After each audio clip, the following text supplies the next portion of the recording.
naquela alternativa, onde é que nós iríamos botar essa média de 2 metros quadrados por infiltração em cima do próprio aquífero. Né? Então, nesse sentido, foi muito boa. Acho que essa informação tem que ser disponibilizada. Não sei se a Mosal já recebeu isso também, para aprontar mais a segunda alternativa com relação a isso. Obrigado. Próxima inscrição é do vereador Renato Jeski. Deixa eu só me fazer as adaptações aqui, vereador, só um pouquinho. Esse nosso negócio aqui é muito mal feito. Ok. Boa tarde a todos. A minha preocupação, com todo o planejamento apresentado, é tudo muito bonito, muito organizado, mas a minha preocupação ela é um pouco diferente. Nós tivemos aí a questão do Floripa Shopping, a questão do Iguatemi.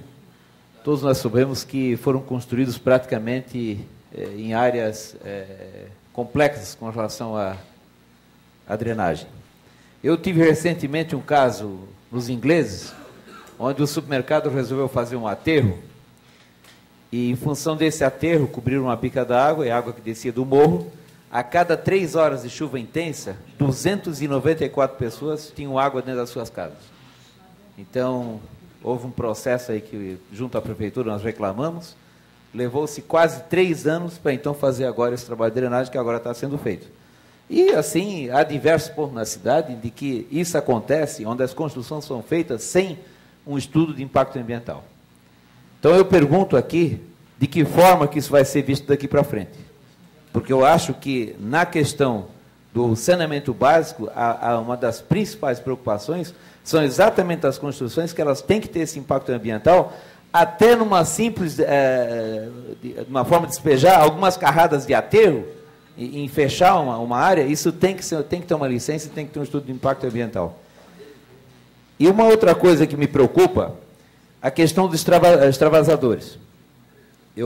A região leste, a Lagoa especificamente, eu conto hoje, eu vou na Lagoa e conto hoje 8 extravasadores que não precisa nem chover. Frequentemente elas saem e não há quem suporte o cheiro ali perto. Eu mesmo vou apresentar uma denúncia na Câmara essa semana ou na outra, exatamente em 8 pontos que na Lagoa a questão é séria.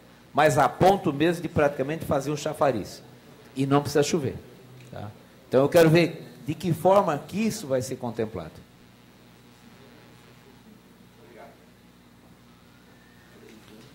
Agradeço o vereador Renato Jeski. Pergunto se mais alguém deseja fazer uso da palavra. Não havendo, eu passo a palavra, então, ao secretário Atla.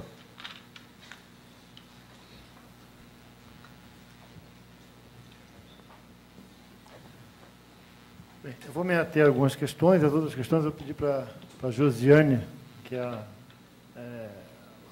técnica da Secretaria de Saneamento Ambiental, dar as informações mais técnicas que foram solicitadas. Bom, com relação às informações, censo, população, acho que, como foi explicado aqui, nós adotamos o estudo feito pelo Dr. Paulo Campanário, que ele fez o diagnóstico da população, projeção dessa população, que foi o mesmo estudo que foi utilizado também pelo Plano Diretor Participativo. Então, é o mesmo estudo que faz as projeções, e tanto para o Plano Diretor Participativo, quanto o que foi utilizado para o Plano de Saneamento. Dados oficiais sobre os aquíferos. Só gostaria de complementar com relação ao estudo do Paulo Campanário. Ele fez um levantamento... Eu gostaria que se a senhora puder usar a tribuna, por gentileza, porque a Câmara fica de frente, a senhora fica de costas, por gentileza.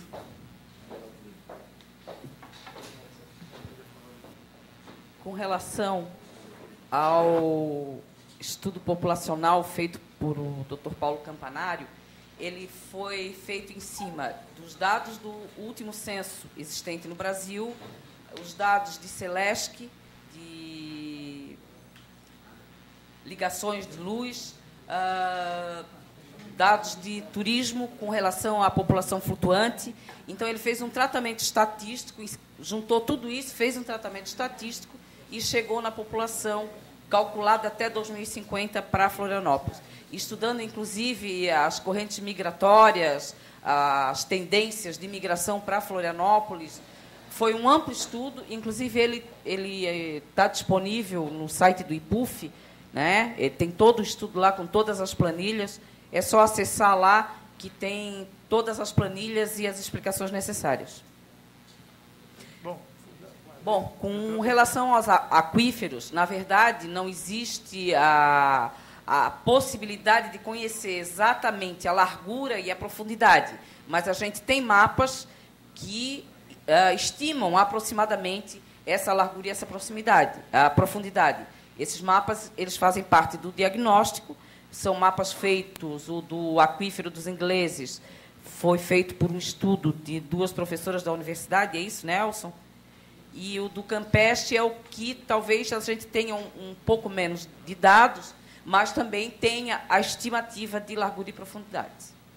Bem, a gente faz uma pergunta aqui sobre a salinização da Lagoa do Peri. Na realidade, a Lagoa do Peri hoje tem um problema com as cianobactérias, como foi explicado aqui, que a Universidade Federal está estudando para se descobrir uma solução.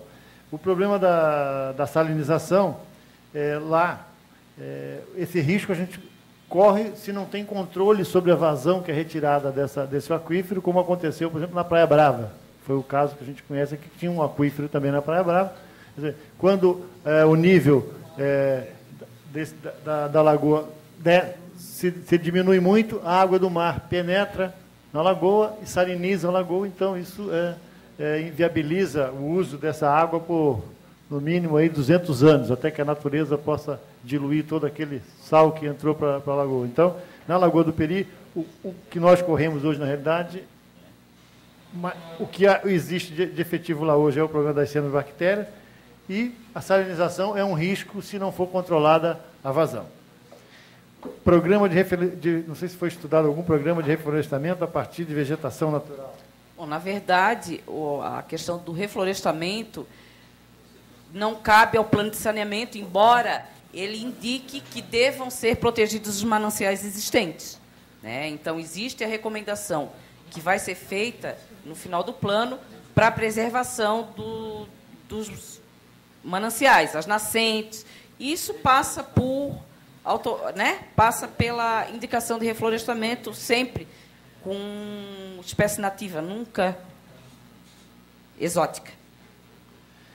Bem, outra pergunta que é feita aqui, integração com municípios vizinhos em relação ao saneamento. Eu acho que é fundamental. Hoje nós importamos água do município de Santa Maria e Palhoça, nós exportamos esgoto para São José e exportamos lixo para Biguaçu, né? E não temos assim um entendimento entre os municípios sobre essas coisas, ao ponto que a Prefeitura de Biguaçu estabeleceu uma taxa sobre a cobrança do lixo, sobre o depósito de lixo que é feito lá. Essa taxa aumentaria mais ou menos os custos de destinação final do lixo em Florianópolis na ordem de 30%, que já é uma conta bastante cara. Florianópolis já gasta mais ou menos R$1 milhão por mês, em média, com a destinação final do lixo. Quer dizer, nós teríamos um acréscimo aí num decreto baixado, numa lei aprovada pela Prefeitura de Biguaçu, de 300 mil por mês. Então, realmente, isso é uma coisa fundamental. Já se fez algumas discussões, mas isso precisa ser aprofundado. Essa integração, essa discussão dos problemas de saneamento com a região metropolitana, isso precisa ser realmente aprofundado, e para que a gente busque soluções de complementariedade, não de inviabilidade de um município em relação ao outro. Captação de água de chuva, ele pergunta se há alguma proposta no plano sobre a captação de água de chuva. Acho que o vereador vai me dar. Ok.